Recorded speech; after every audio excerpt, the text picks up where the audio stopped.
Hello,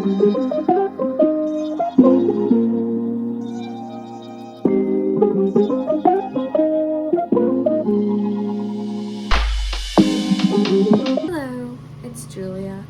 I'm being kind of quiet and I don't have a microphone, so this might be a problem. But, I bought these like wireless mics, but I don't know how they work. And I think the walls are kind of thin in my dorm room. I just moved back into college. So that's why it's been so long since I've made anything. I'm gonna try to talk loud though because the audio quality is gonna be so bad. I'm like nervous though. I don't want to be loud because I don't want anyone to hear me doing this because it's embarrassing. But and I'm filming like right next to my door because I have like a desk over there by the window, but there was like nowhere to put a background. Like I have these posters which are actually all like crinkled now because I packed them. Luckily my Olivia Rodrigo signed one is fine. My Lana Del Rey one is fine. It's all the older ones that were crinkled anyway when I packed them up the first time. So I had the Evermore, the Folklore, the I Like It When You Say For Years or whatever, the 1975 one, and I had the Ariana Grande one, which actually that one got damaged the most. I don't know if you can tell, but it has like lines through it now. And then I also had the Being Funny in a Foreign Language one. I had all of those last year. And then I got the Olivia, the Holes, and the Lana Del Rey and the Obsession this summer. Sorry, this is not me talking about my posters, but this is why I'm filming here and this is why I'm being quiet, because I'm like kind of near the door and I don't want anyone to hear me. But I don't think anyone would like knock on my door and confront me. Maybe they would. I don't know. That's what I've literally been avoiding, like filming anything because I'm so nervous about it. Also, I like not through my back, I strained my back on Tuesday. Today's Sunday when I'm filming this. I haven't filmed anything all week. I've been so lazy. I watched an entire season of Veronica Mars. Season and a half. I'm like, oh wait, no, sorry. I watched 2 seasons of Veronica Mars in the past week. So now I'm on season 3. So that's what I've been up to. But I've also been scripting these videos intermittently while watching them. Because I thought like I should be more prepared like when I'm making videos, because I feel like sometimes I just aimlessly talk at the camera, which is what I'm doing right now. But I feel like there's a lot of context. Nobody watches these. Maybe someday they will, and all of this will become part of my lore or something. I don't know. But I'm just doing this because I need to feel seen.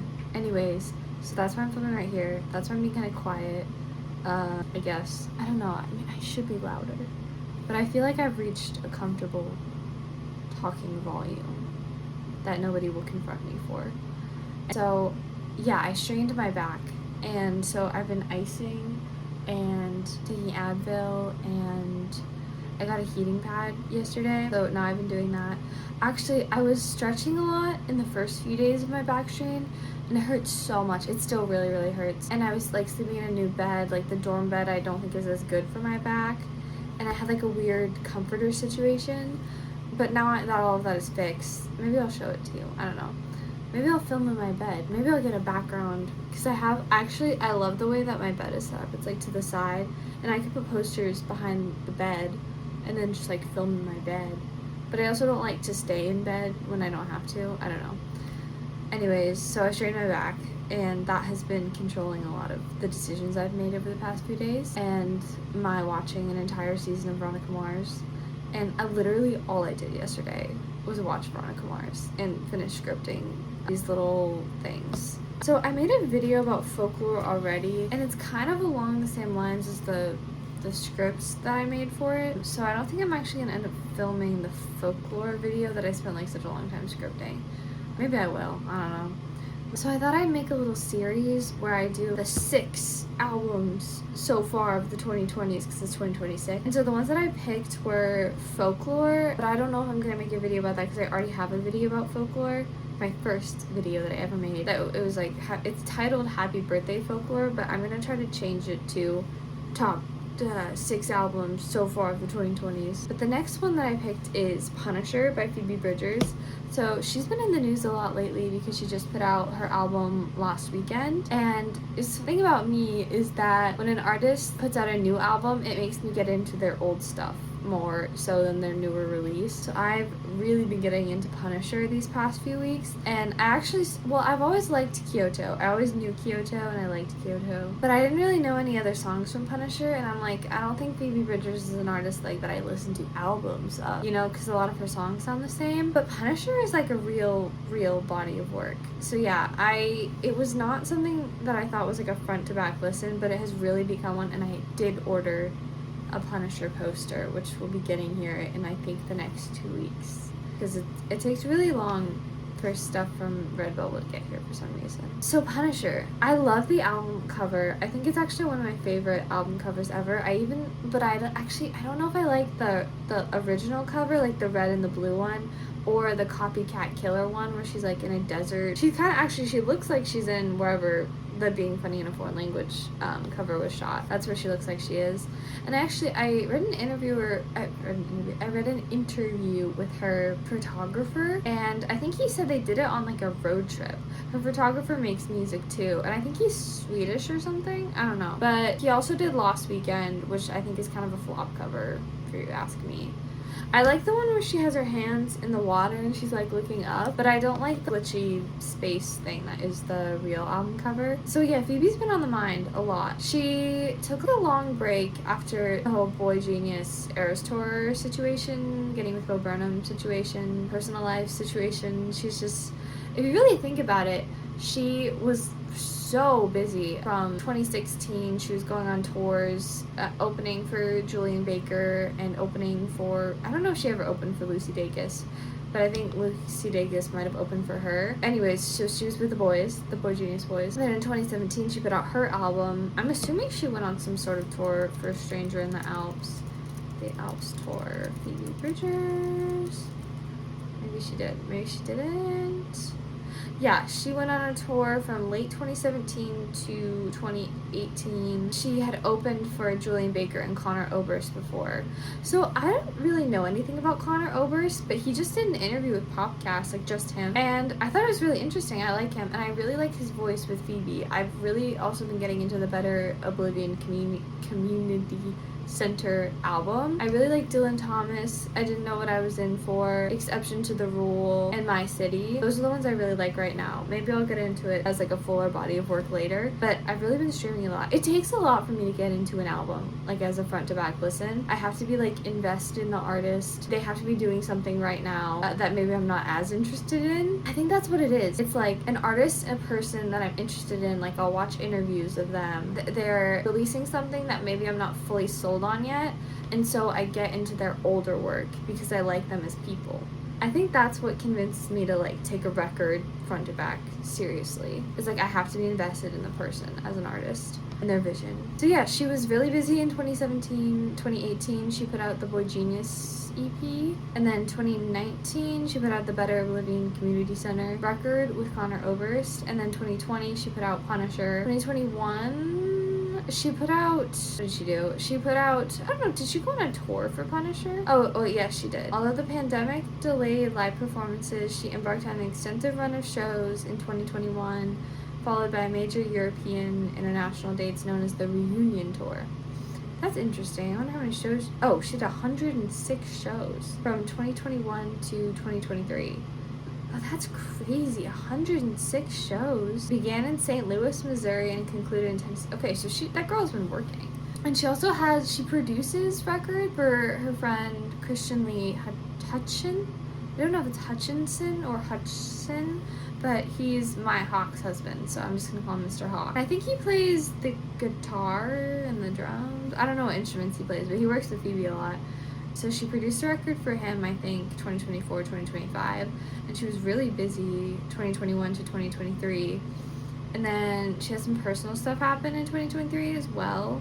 And then she also was on the Eras Tour, and she was touring with Boy Genius, and then she did the Grammys in early 2024. And then I think after that is when she started taking like her extensive break from public life, was like after 2024 Grammys.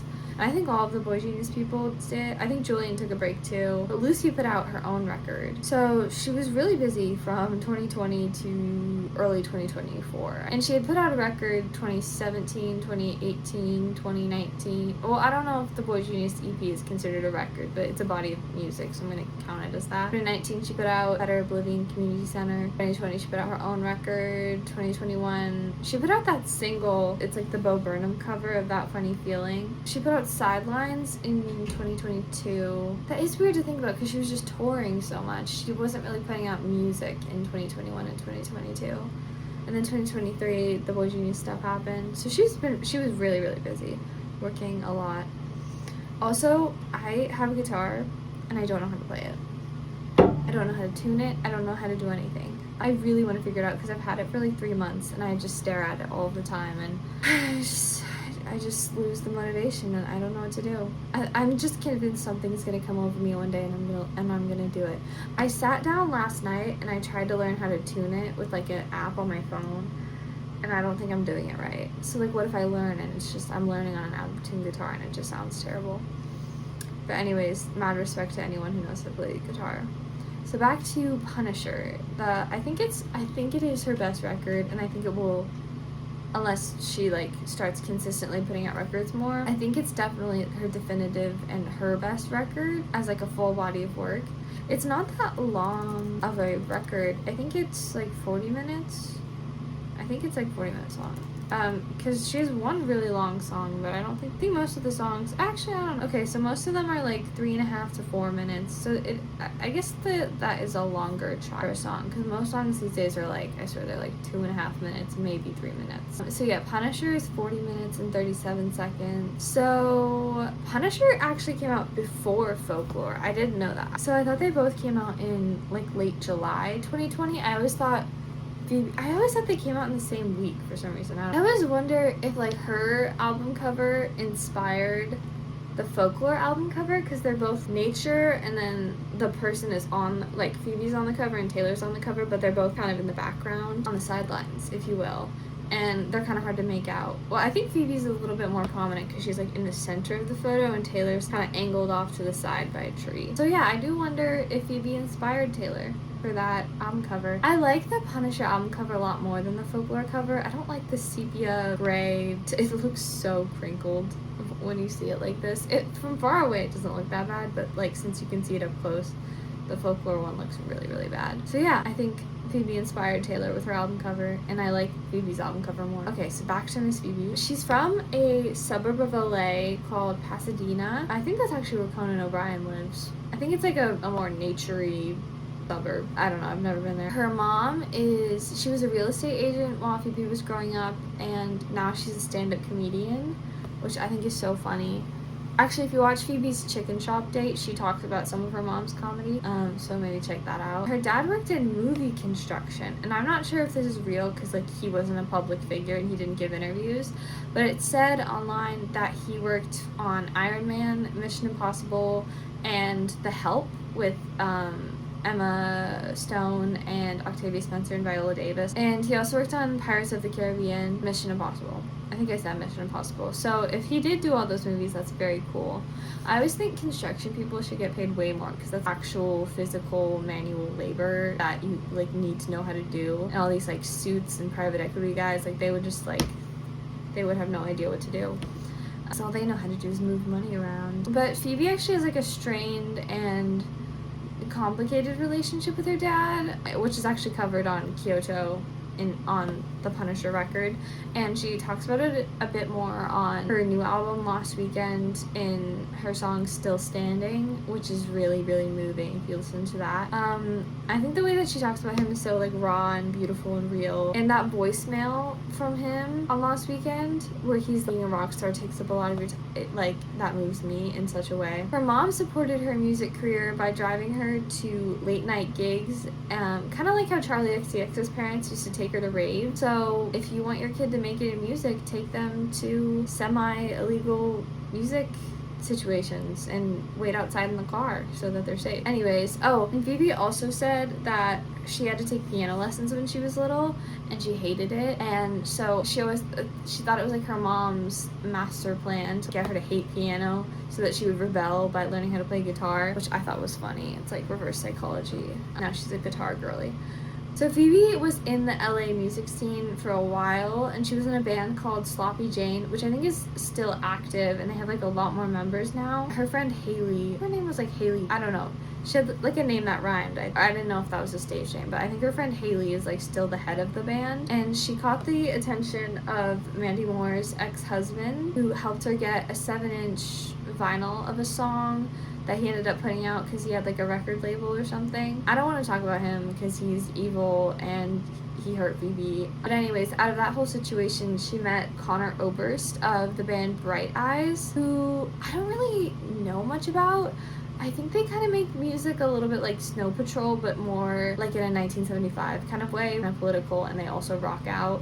But I think they're like their core sound is kind of like, what is that song by Snow Patrol, Chasing Cars? I feel like they were kind of in that vibe, but they were like a little bit darker and deeper. I don't know, I've never actually listened to them, but I think I'm gonna get into it because I love the Better Oblivion Community Center record so much, so maybe I'll start listening to Bright Eyes, I don't know. But I kind of just like his voice meshed with Phoebe's. I don't know if I'd like him on his own, but maybe I'll check it out. He seems nice. I actually liked the interview that he gave with the Hopcast guys a lot. I thought he was a very dynamic talker, speaker, interesting man. So she teamed up with him, a producer named Tony Berg, and another one named Ethan Greska, who I think have carried throughout all of her projects, and they were working on Lost Weekend too. I think Ethan Greska, if you watch her very first NPR Tiny Desk performance, that was like just her. I think she does Demi Moore, Killer, Motion Sickness, and I think he's the guy that's playing piano in that Tiny Desk concert. I've been watching so many Tiny Desk concerts, and they all sound so good. Like, people just bring their A game, or I don't know if it's the acoustics in that room or what, but like, people just sound their very, very, very best when they do, except Taylor. Taylor did not sound her very best. I don't know why. She didn't sound bad, but she just didn't have like the magic that some of these other Tiny Desks that I watch have. I think because it was kind of a lower stakes situation when Taylor was doing it, because it was 2019. She was in the midst of her whole Masters debacle. It was like November 2019, so I think she was kind of over the whole lover situation at that point. And she performed all too well. And the Death by a Thousand Cuts performance on the Tiny Desk concert I think is good. I don't think she sounds good when she's doing Lover though. And I don't like the man. And I don't know if she did You Need to Calm Down in the Tiny Desk. I don't think she did. Maybe she did. I don't know. But she had like a weird set list. I don't know. I don't know if she performed all too well then. If it was like just because it was fall. I don't know. Sorry to go off that tangent about Taylor's Tiny Desk, but I think she needs to do another one. I think we need a Tortured Poets Tiny Desk, because Phoebe's done like 6. She did one with Boy Genius in 2018. She did one on her own in 2017. She did one with Connor in 2019, and then she did their at-home one for Punisher, and I really hope she does one for Last Weekend. Oh, and I don't know if Boy Genius did it again in 2023. They might have. I don't think they did, though. I think they just did it in 2018. So, yeah. I love Tiny Desk. And Phoebe has some of the best Tiny Desks I've ever seen. She sounds so good. I really love her voice. Anyways, so I went on a tangent about Tiny Desk. That's cool, I guess. So, her main collaborators are Tony Bursk, Ethan Gretzka, Connor Oberst, Lucy Dacus, and Julian Baker of Boy Genius fame. And who's the other guy? Oh, Christian Hutchinson. And I guess now Bo Burnham and Jack Antonoff have also come into the Phoebe fold, but they're newer. They've only really collaborated with her on Lost Weekend. So on Stranger in the Alps, her biggest hit was Motion Sickness, and this is such a vivid memory that I have, but my brother was really into like the National and like all of that kind of music. In 2017, he really likes indie music, and so we were in the car, and I was like 10 maybe. Yeah, I was probably 10 because my birthday's in December and I was born in 2006. So, oh wait, no, I guess I was 10, and no, I was 11. Yeah, I was 11, And he was playing it, and he was like, it sucks because she's so talented and nobody's ever gonna see her and like recognize it. He was wrong. Her power knows no bounds. She's now on Red Taylor's version, SOS, and she has 4 Grammys. But she did kind of have like a very indie vibe, and it was still kind of in that period where like not everything was a hit. Like it was much harder to get a hit, and like people didn't blow up in the way that they can with like the TikTok era. And like I don't think Olivia Rodrigo would have worked the way that she did in 2017. Like it just wouldn't have been as big of a thing. I feel like everything became a little bit easier. Like the barrier to entry lowered after the pandemic, and I think we're seeing that with people like Gracie Abrams. Barrier to entry is so low if you have enough money to make a record. So anyways, so Phoebe worked on Punisher with her Boy Genius bandmates Julian Baker, Lucy Dacus, and I read this 2018 Vogue article about how they all met. So I think they were mostly just like boring around, and they ended up meeting and liking each other, and they were all opening up for each other. And Phoebe and Julian had met, and Lucy and Julian had met, but I think Phoebe and Lucy were the last two to meet, so Julian kind of introduced them, I guess. So they were planning to do like a little tour together, but when they got together, they were gonna make like an EP of like cover songs to promote the tour. But when they got into the studio together to do that, they just had like some sort of like creative alchemy happen, and they ended up making their own EP. I really like the way that they sound together. I think it's such an interesting project, and I hope they keep making records together. I know they kind of said they might just be like a one and done thing, and if they go the way that Better Oblivion Community Center did, they will just have one record and then we'll never hear music from them again. But maybe, I don't know, I hope they get back together. I like the way their voices sound, and I think they come up with good ideas. They are, the two of Lucy and Julian are background vocalists on I Know the End. Oh, and Christian Lee Hutchinson, they made Halloween together, and so I love him because this is the greatest song ever made. I've been listening to it so much. I think it was my most streamed song, like both this week and last week. Let me check though. I've been listening to Punisher so much. Okay, so my top song was Halloween. Actually, all my top songs were from Punisher. Let's see. I've been streaming. I love Halloween so much. It's so good in your room at night alone. That's when Halloween sounds the best, I think. And he's also married to Maya Hawke, so this guy's got a lot going for him. I read like a little blurb. I don't know where this was from, but Phoebe was like, I love Halloween decorations. And Connor was also talking about it, and he said, Punisher is a more fully realized version of her music. I know she felt more in control.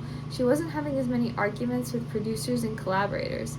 But yeah, I think it was hard for her to get Stranger in the Alps made because she was still in that kind of like situation and like weird situation when she was trying to get her first record made. So Phoebe is really inspired by Bright Eyes, and she likes them because she said they're more, sorry, I'm like trying to crack my back, that they are a more modern version of the things that she thought were like excellent music that she wanted to emulate, like Joni Mitchell and Jackson Browne, so she could just relate to them more. And I really liked her saying that because I've been trying to get into the Cranberries albums. Like I've listened to Everybody's Doing It, So Why Can't We, like I think at least 4 to 5 times, and I've really just taken like the hit singles and then 2 other songs called Pretty, called Put Me Down, and I also like the intro Still Do, but that's just more because it has the like Cranberries instrumentation that sounds pretty. And then obviously Linger, Dreams, and Sunday. I think Sunday is my favorite song by the Cranberries. But I just like the music that's inspired by them more because it's of my era. I just like the way that it sounds better. And her vocals are kind of, Dolores, her vocals are kind of annoying sometimes. Like at the end of Dreams, you gotta admit it, her vocals are annoying. But anyways. So Phoebe said she wanted this album to be sonically cohesive. Where have we heard that before? She said she wanted it to be like almost like a musical, she said. She like just wanted there to be like a cohesion between all of the songs. But she didn't want them to like blend together, which I think she actually really achieved that. If like you're someone who just kind of has like a bird's eye view of Phoebe, it's easy to say all of her songs sound the same. But I don't think they really do, like when you're listening to it as a record front to back. And I think she's really good at placing tracks, like track placement. I think she's really good at that. So I don't think all her songs sound the same. is what I'm trying to get at here. Sorry, I wrote notes and I'm just talking about Halloween again in the notes.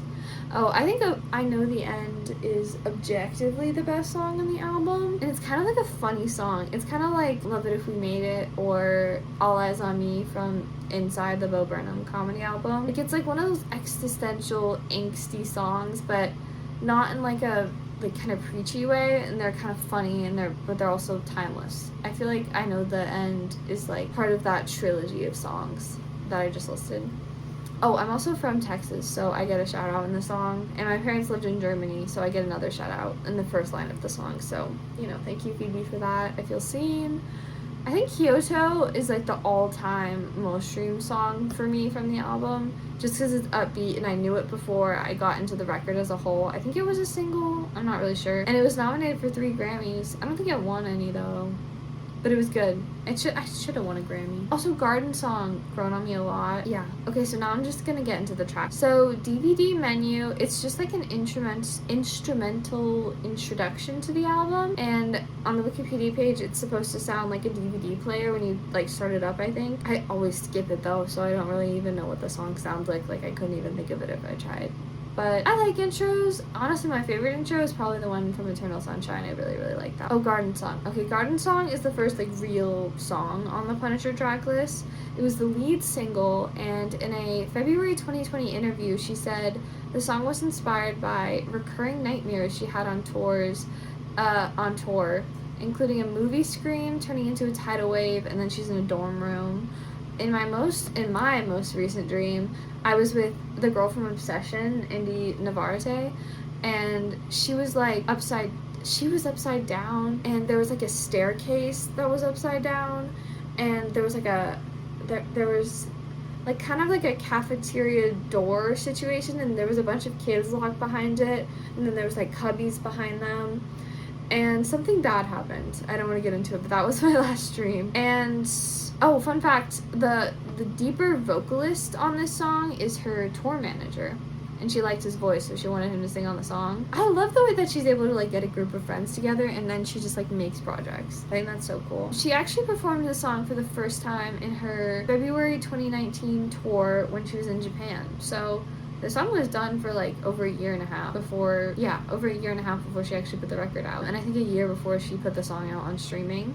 I'm gonna do like my favorite lyric from each song as I'm going through it. My favorite lyric from Garden Song is, "The doctor put her hands over my liver. She told me my resentment's getting smaller." Doctors mentioned.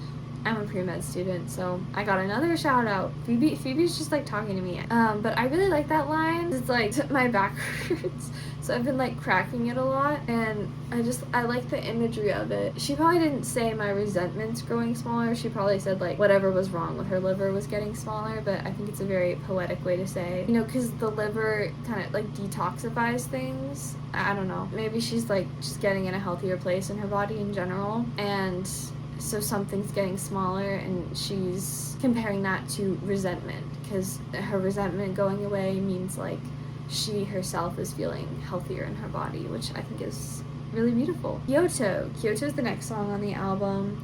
It's an indie rock song. It's about her complicated relationship with her dad. So Phoebe's parents got divorced when she was 20, which made her mad, understandably. She wrote this song on her 2019 trip to Japan. Very creatively fruitful time for her. She said the song is about her imposter syndrome going away to Japan, because she was like, oh my gosh, these people here want to see me, it's crazy.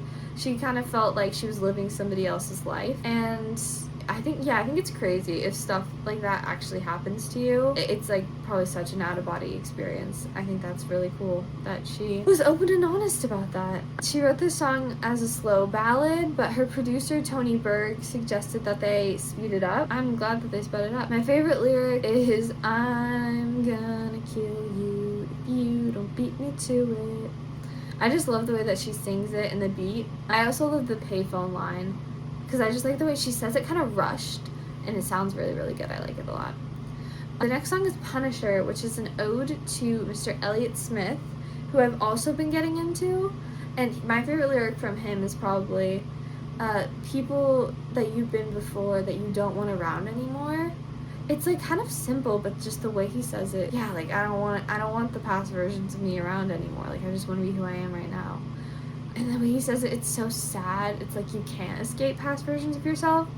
Anyways, greatest writer of all time. So Bridgers is like his #1 biggest fan, and she became aware of him when she was in 8th grade from his friend, Elliott Smith's friend, because she's from LA and she was in the LA music scene, I think. And so was Elliott Smith, even though he also is from Texas. So she became aware of Elliott Smith through his friend, Carla Azar. And I'm not sure how this Carla lady knows Phoebe, but somehow she introduced Phoebe to his work when she was in the 8th grade, which I think is really cool. She's described Elliott as her hero, and he provides the basis for the title track. As a Punisher, I don't know if this is the term like he coined or something, but Phoebe imagines him placing her. I don't know what I'm writing here. Basically, a Punisher is like a overeager super fan who I think is attached to music like Elliott's and Phoebe's because it's sad, and they just want to talk about sad stuff when they meet them, like in a meet and greet super situation. So she thinks of herself as like, oh, I'm kind of a Punisher because I'm just living in this sad feeling and putting sad music out into the world. So I'm kind of punishing everybody, I guess, through the creation of my music. I think that's cool. Punisher is a cool word. My favorite lyric is, "And here everyone knows you're the way to my heart." It's not like the most profoundly written lyric on the song or anything, but I just really like the way the production switches up when she says it. And yeah. Oh, "A copycat killer with a chemical cut. Either I'm careless or I want to get caught" is also a really, really good lyric. So good. Okay, so the next song is Halloween, aka the greatest song of all time. It is the most October 31st coded song of all time, and my current obsession. She made the song with Christian Lee Hutchinson, and she said it's about a dead relationship where you wake up every day wanting things to be normal, but it's just off. And Christian lived by a children's hospital, and he made his environment kind of like an eerie, depressing, suburban vibe that I just think the song encapsulates so well. And Connor Oberst does backing vocals. Yeah, my favorite lyric is, "Whatever you want, I'll be whatever you want." But like when they're duetting with each other saying that, it scratches my brain in such a way. It's so good. I love it, love it, love it. I love it, I love it, I love it. The next song is Chinese Satellite, which used to be one that I always skipped, but I've been listening to it. I think it's a good song. I think she said it's actually about how she was trying to take up running, and she was kind of longing to believe in a higher power and her frustration at not being able to. And so I think she's kind of saying, instead of wishing on the stars, I'm wishing on a Chinese satellite, like kind of a more like sad, should we really be doing this? But I'm wishing on the Chinese satellite because I can't even see the stars. I don't know if that's what she means, but that's kind of what I get from it. My favorite lyric from the song is, "Why would anybody do this on purpose when they could do something else?" I think it's kind of just her existentialism, lack of enjoyment of this modern world. It's her taking up space, if you will. I think it's really bold of Phoebe to be using like space imagery in this day and age when space is kind of like something that's like mocked and seen as like kind of a frivolous endeavor for people to be getting involved. Anyways, I've never really cared about space. I like the ocean more. Have you ever seen the Lucy Dacus thing? It's like, it's just too expensive. I don't think we should be doing it. I want to be friends with Lucy Dacus. She seems so fun. Okay, Savior Complex. The only thing I ever think about with this song is maybe it's about Paul Mescal. Actually, well, it's probably about her drummer, Marshall Vore. It's about like unhealthy relationship dynamics that people get into. I don't really have any experiences with that. So that's Phoebe's journey. I think Paul Mescal stars in the music video, and I think he does have a savior complex, so it's very fitting. I don't actually know anything about him, but he's dating like budget Phoebe Bridgers right now, so I think he likes this sad singer-songwriter girly. There's nothing wrong with that. I think it's weird that he's dating. I don't know. I just don't like that he went from Phoebe to Gracie. I just feel like that's weird. Like it's sinister in some way. I can't put my finger on it yet. But Paul Mescal, the truth will come out. Whether it's good or bad, I don't know. Oh, another thing I think about this song is that it's Sadie Sink's favorite song, and she used it to cry on when she does the crying scene in All Too Well, the 10-minute version. And because I think Taylor said that in like a behind the scenes or something for it, and I just got the vibe, she's like, really? You're gonna cry to a Phoebe song when you're on my music video set? And I'm like, the Cry Your Eyes Out balladress. That's crazy, Sadie, that you had the boldness to not pick a Taylor song. Also, I don't think Savior Complex is like one that I would cry to from Punisher. I feel like Punisher or Halloween are more like cry songs. Like Savior Complex is actually a little bit more upbeat if you think about it. I don't know, maybe Sadie just relates to it in a way that I don't understand. I See You. I like the beat. She made this one with her drummer slash ex-boyfriend, Marshall Vore, who she's like still friends with, and I think even worked on Lost Weekend. Like they were like, we're not giving up this working dynamic just because we're not in a relationship anymore, which good for them. Productive king and queen. So the song actually has backup vocals from someone named Jenny Lee Lindbergh, who's in a band called Warpaint. Maybe I'll check them out, I don't know. She also changed the name, like she spelled, like right now it's ICU, like just the letters, but she changed it to spell the 3 words ICU for like COVID sensitivity reasons. I thought that was interesting. But the next song is Graceland 2, which she wrote this song when she went on a trip to Nashville to see Julian Baker, and I think Lucy was there too. And it's basically just about a guy who has like a quirky house at an Elvis shrine. Yeah, this song goes over my head. I don't really think about it that much. Oh, I don't think I've been reading my favorite lines. I think the back half of the album, I'm just getting into it more, so I don't know if I have like favorite lyrics yet. Except for the final song, the crescendo, the moment, the greatest song that's ever been made, I Know the End. I love this song so much. She said this song is being at peace with the end of the world and not being heartbroken, but just taking things day by day. She said she was breaking up with her drummer, Marshall Vore, and he brought up the drum line. He made the drum line and the I know, I know, I know part of the song, and I think she kind of built it up from there. And she also said Honor from Bright Eyes, his tour manager, used to get out at a specific tour stop in Germany and say, man, I hate this part of Texas. And she thought that was really funny, so she put that at the beginning of the song. And she also shouted me out because my parents live in Germany, so I'm associated. I'm part of it. I actually think that line was inspired by me. He was saying that. Her tour manager, he doesn't know me, but he knows that I love this song and that I'm from Texas and that my parents lived in Germany. So the associations are very strong between Phoebe, Connor Oberst's tour manager, and myself. They don't know who I am. I think people are going to try to be recreating this song. It's one of those special ones, like I said earlier, like I Love It If We Made It or All Eyes on Me, that kind of like speak to the culture and like the internet and like the moment and like how everybody's feeling at the time. Olivia Rodrigo and Charlie XCX both tried to recreate this on the end of their albums. Olivia was Cigarette Smoke. She wasn't trying to get existential, but it's clear that she was trying to emulate the sound of I Know the End, and Charlie XCX was trying to get existential, and she flopped. And they both tried to do like 5.5 minute ending closing tracks on their album, but they just can't do it like Phoebe can. What can I say? So yeah, that is my review of Punisher. These 6 albums that I'm making for this series, I'm not ranking them, like I'm not saying this album's better than the other album. I just think that they're the best 6 albums to have come out, in my opinion, in my very unqualified opinion, of the 2020s. And so this is my second one in the series. My first one was about folklore. I made the folklore video before I came up with the idea for this series, but I think I cover folklore in like a similar way to that I'm going to cover all of these albums when I talk about them. Like I'm just going to talk about the background, what I like, my associations with the album, and then I'm going to go through the track list. And that's pretty much what I did in my folklore video. So thank you so much. This was Julie Grace, The Chronicles. The Chronicles. Thank you so much for watching. Goodbye.